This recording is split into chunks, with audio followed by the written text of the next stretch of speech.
Здравствуйте, дорогие зрители программы «Комьёб». барномаи шашуми комёб манзуратон мегардад. Героиней сегодняшней программы является девушка-кондитер, которая занимается этим делом уже 8 лет. Это Диля Абдулаева. Дили аз дигар қанодон бо чӣ махсусият фарқ мекунад? Диля принимает заказы на выпечку и блюда, а также преподает свои кулинарные курсы на кухне прямо у себя дома. ӯ ба чанд нафар дар хона ҳунар омӯхт? Диля научила печь и готовить 4000 девушек, которые, в свою очередь, тоже уже имеют своих учениц. Получается, она научила готовить такое огромное количество людей. Каждая из них радует своих родных и близких выпечкой и вкусными блюдами. Я думаю, что это очень здорово. Магар аҷиб нест ки дар шароити хона ба 4000 нафар ҳунар омӯзӣ. А я могу удивить тебя еще больше. Диля является внучкой популярного таджикского кинорежиссера Тогира Собирова. Но для того, чтобы узнать подробности, мы можем посмотреть сюжет, где Диля сама рассказывает о своей работе и о своей жизни.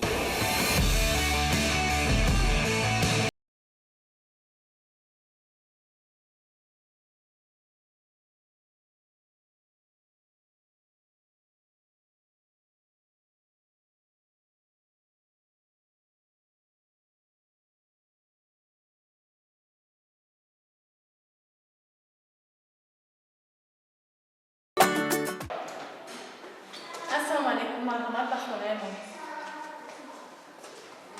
ما خوش آمدید به خانه من. نام من دیلا میباشد. من 27 ساله میباشم. 8 سال باز در عالم قنات فعالیت دارم. اینجا آشخانه من میباشد. در اینجا من هم پخت و پز میکنم، هم درس میگذرونم. این لوگوتیپی من میباشد میز کیک. اکثری وقتی خودم رو در اینجا وقتی که من ضیق میشم، وقتی که من کمی وای میشم، ایدئوی خودم رو در همینجا ریالی میگردونم. مرحمت این شاگردانم بازی کمتر از پروسس درسی ما شما میتوانید تماشا کنید. من از خردیم بسیار آرزو داشتم که قنات شوم. اول از خشت بار زکاز گرفتم، بعد اوج همسایه‌ام می اومدن میگفتن که بیا با ما نشون ده چه وای میکنی. بعد همونا می اومدن خونه مستر کلاسی مایدا یک روزا مستر کلاس میگذروندم. در پروفسیوس جای داشتم. 4 سال در اونجا سخت خودم بود. اونجا بعد شاگرد میگرفتم. بالا از 3-4 هزار زیاد شاگرد من وپسکات کردگی. کورس стоит по-разному. از 350 سر میشه تا 550. همین من اینجا با من یک جای دیگه به درس میگذارم. اونجا به حیثی معلم، حیثی اینستروکتور میباشم. определенный وقت دارد. میرم 3 ساعت درس میتونم با میام و اونجا با توش обучение، اونجا با уже دیپلم میگیرم. اونجا کارخانه دولت.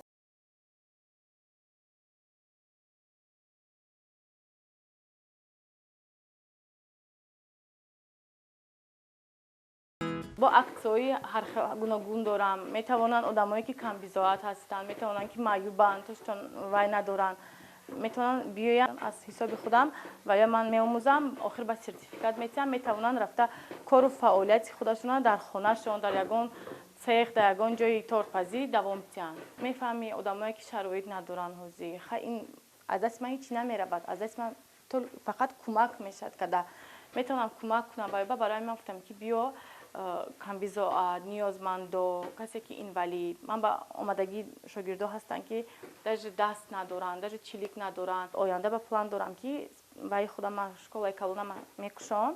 بعد اونجا با определенный برای وای کورس میشد. یا буду им дарить подарки, например, там миксер یا همین چیزی که برای یکم باری که پخت و پز به درکار میشد. من وای با میخوام توفا کنم ویسی، شپاتل، همه چیز از دستم آمادگیش میکنم. من آنلاین کورس‌ها می‌خریدم. مسکو از پاولین کیک، از الین، از دیگران میگیرم. همه سر و اسرارشون نمیگم. و دیگه میکنم میومدم میگرفتم. بعد محصولاتش خیلی قیمت بود. از ما با این چیز نه اکtual نشدگی از بسیار پیش نبود. هر یک سوپرمارکت با اپریزیلون جای بود با نرخ قیمت بود.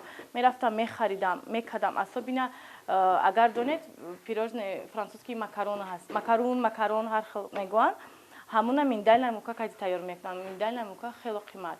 همون چند بار باور کنیم یگان خطا نکنیم، یگان 60-70 بار در زیادتر من خطا کردگی استفاده میکنم. نمیشد با هم قهرم میبیاد. میگم نه من باید کنم. با میخیزم میرم 100 بار، از 100 بار با میگیرم.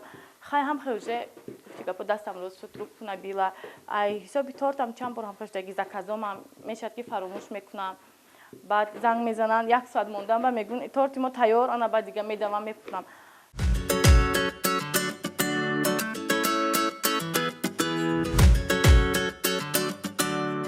вақте ки ман закази клиентҳоям мегирам, иду маъракаҳо ба асосан иду новый год соли нав ба ҳам хел мешавад. Баъд успеҳ намекунам. Вай заказҳои ҳамаам месупорам ба хотири ҷамъ, ба дили пур. Баъд хонагиҳоам успеҳ намекунам, баъд мерам, аз магазин мегирам, сразу баъд мебарам. Баъд ваё мефаҳмам, мегӯям ки ту не ин. Барое ки маззааш уже дигар. Уже вай чизи хонагӣ маълум мешавад, ки аз магазини фарқ мекунад. Бисквит он очень капризный, сложный. Барое ки, например, все делают по-разному, да, например, як кас мегирад жилток, а белок аз якҷоя мезанад.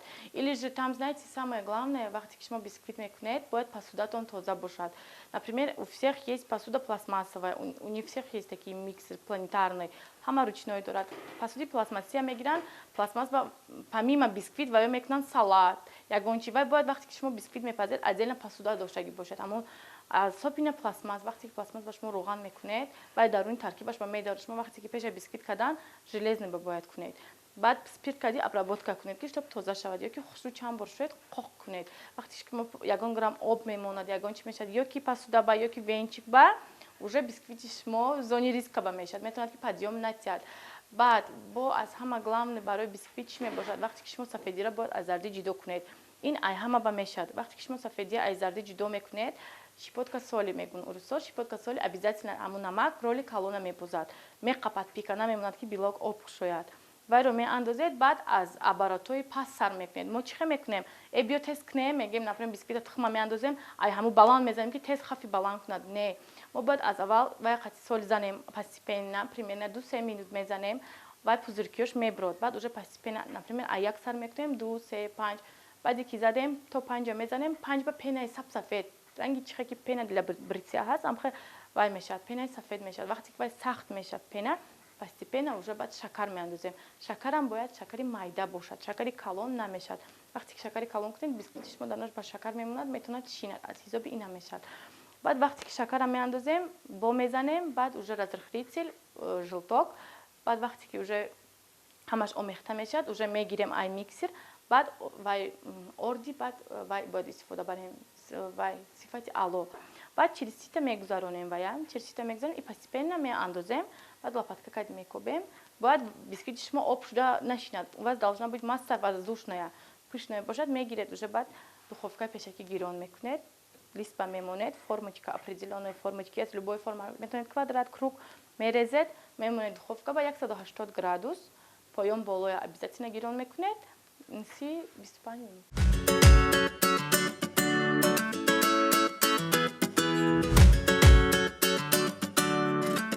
По образованию я филолог, журналист. Тафина ба кор мекардам, корсоз шуда. 2 духтар, 3 бача оилаи мо ба. Бобом кинорежиссер Тоир Собиров. Он был очень хорошим. Он был, чехешмо багум, зиндадил, очень добрый был. Ҳама вақт у него идея, як каса медид, сразу кадр вай мекард. Мана аком будам киношон ба участвовали. Меня уже не было еще аком будам в то время. эпизодҳо буданд, мерафтан сёмка мекарданд. Духтарам бисёр вақте ки заказ мегирам, мепазам, вай мекунам, мебуд қасим ёрдам метиҳад. Мегӯяд манам мехоҳам ранги шумо торт пазам. Обожаю хомшурбо. Ҳама блюда мекунам, есть турецкий, там чечевичный суп, бейти, пиде, ҳама всё, что есть, я делаю. Но я, если для себя, чисто хомшурбо обожаю. Ай саҳар мемонам, хушрӯгушуша мешавам, як обаш медӯшад, мерезам. Бо як бор дигар, баъд оби хунукба, важно оби хунукба мемонем. У нас многие так делают, мегиранд, мешушанд гӯшта, оби ҷӯшба меандозанд ва тез медӯшад. Так неправильно, вақте ки хоҳедон ки наваристе шавад, ба мазза шавад, оби хунукба. Як бор обаша бояд обязательно резед. Баъд оби хунука меандозед, бо гӯшта мемонед, баъд мепазад, алови паст ба максимум як 7-8 соат мепазад. Вақте ки як чиза шумо сар мекунед с любовью, шумо кунед то охира. Ман мегӯям ки ман сар мехезам, определенный кор дорам. Если сегодня я 3-4 соат зиёдтар хоб равам, например, да, ман зиқ мешавам. Барое ки ҳам 3-4 соат ба ман метавонистам ягон кори полезный кунам. Всем советую, что вақте ки мондед, цель монед. Цель ки мондед, равен, смело, гордо, не боясь. воқеан ҳам Дилия намунаи ибрат барои тамоми бонувон аст, ки талош меварзад дигаронро соҳибкасб менамояд ва тиҷораташро рушду нуму мебахшад. Героем 7-го выпуска программы «Комьёб» будет амбициозный молодой парень, который имеет высшее образование Оксфордского университета Великобритании. А как мы знаем, Оксфорд является одним из самых топовых университетов мира. Это человек Фарух Умаров. Фарух является соучредителем и директором учебного заведения Илимхона.